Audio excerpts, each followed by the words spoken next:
যে সর্বপ্রথম যখন আমরা এই গাছগুলো উনাকে 480টা গাছ পেঁপে আমরা দিয়েছিলাম সম্পূর্ণ ফ্রি, এবং এইখানে উনাকে কিছু পরামর্শ দিয়েছিলাম যে আজকে আপনারা দেখতেছেন এই বাগানে কিছু ডালও কেটে দিছে।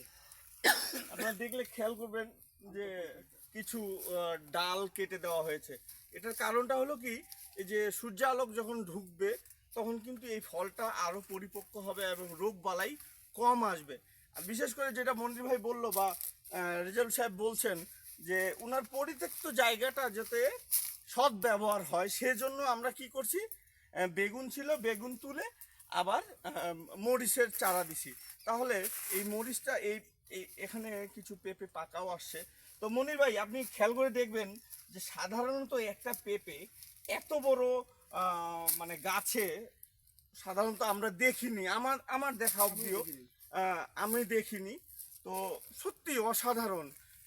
ফটিক ভাই, আপনি এই প্রদর্শনী প্রথমে আপনি বলছিলেন যে ভাই আমি করব না বা হবে কেমন হবে না হবে, তা আমি বলছিলাম যে ভাই আপনি করে দেখেন, লাভবান হবেন।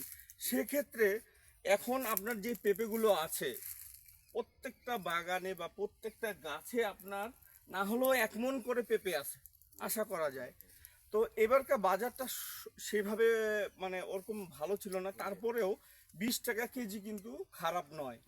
তো এখনো যা আছে এ যাবত তো আপনার এই পেঁপের কত টাকার বিক্রি করছেন ভাই? এই যাবত আমি 40 থেকে 45 হাজার টাকা বিক্রি করেছি আর কি। আচ্ছা, সেটা কাঁচা, কাঁচা এখনো পাকা ওভাবে বিক্রি করেননি? না না, আপনি রাখছেন যেগুলো বড় সাইজের আছে সেগুলো পাকার জন্য রাখছেন।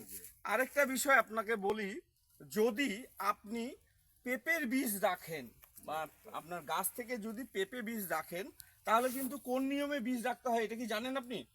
না আমি ওটা আচ্ছা, আমি আপনাকে দেখাই দেই। এই যে পেঁপেটা, একটু ক্লোজ করে নিন। এই যে পেঁপেটা, পেঁপে থেকে এই অর্ধেক, এই অর্ধেক এটা ফেলে দিবেন। এই মাঝখানের টুকু থেকে আপনার যে বীজগুলো থাকবে সেটাই পরিপক্ক পেঁপে থেকে আপনাকে রাখতে হবে। মানে 90%ই ওটা মাতৃ বীজ হওয়ার সম্ভাবনা। হ্যাঁ, কারণ এই আজকে সত্যি আমি মানে আমার আমার মানে একটা প্রজেক্টে বা একটা ফল বাগানে এসে মানুষের যে একটা তৃপ্তি পাওয়া যায়, আসলে এটা আমিও পেয়েছি, আশা করি আমার বড় ভাই, আমার সহকর্মী ভাই তিনিও পেয়েছেন।